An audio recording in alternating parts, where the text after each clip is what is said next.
संप्रदायाचा नियम आहे, जर तुम्ही शेवटच्या चालीचा भैरवी गात नसाल तर तुम्ही वारकरी संप्रदायाचे कीर्तन करू नसून तुम्ही तुमच्या भागातले धोंड्या कोंड्याचे तपसगीर आहेत असं मी सिद्धांत मानतो. कारण इथे नियमाला महत्व आहे, इथे बोलपटला महत्व नाही. आणि म्हणून सुंदर मुलींच्या मुखातून आणि नंतर गायकांच्या मुखातून अगदी 2 मिनिटांमध्ये भैरवी नावाची चाल होईल. जय विठ्ठल होईल. सर्वांना या गावचे उत्कृष्ट तरुण तरुण सरपंच साहेब रात्री भेटून गेले. त्यांच्या माता पित्याच्या पुण्याने आज या ठिकाणी महाप्रसादाचं नियोजन आहे. गेले 7 दिवस पुण्यवंत भाविकांनी या ठिकाणी आपल्याला महाप्रसाद दिला. निश्चित भगवान त्यांचे पुत्र पवित्र धन धान्य आरोग्य सुख आणि शांती त्यांच्या कुटुंबाला मिळत अशी मी पांडुरंगाच्या त्यांनी आदिमाशक्ती सप्तसुखीच्या त्यांनी गुरुदेव शिवस्वरूप पांडुरंगाचं रूप बाबा जनार्दनांच्या चरणावरती विनंती करून तुम्हाला सर्वांना धन्यवाद देतो. अनाथ वृद्ध गौशाळा या आशीर्वाद तुमच्या सर्वांचा घेतो आणि चालीला सुरुवात करतो.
कृष्ण राधे कृष्ण गोपाल हे राधे कृष्ण गोपाल कृष्ण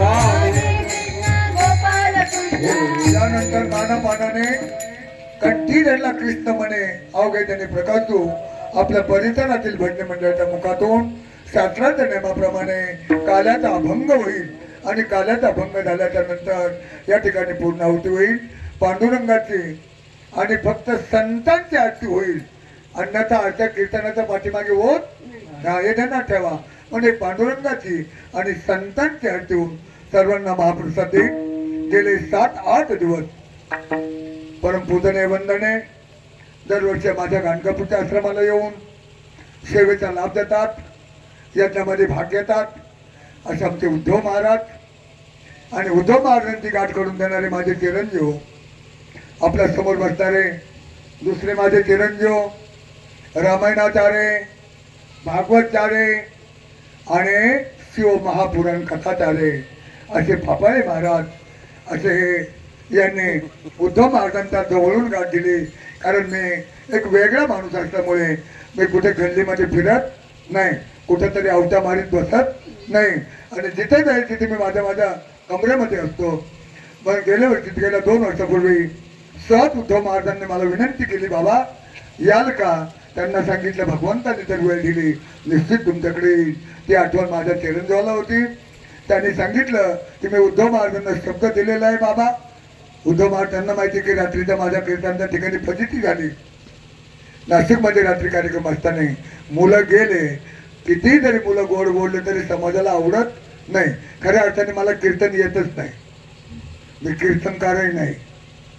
मी एक अनाथाची आई आणि बाप आहे, गहू पालक आहे आणि वृद्धांचा मी एक सेवेकरी आहे. कळला का?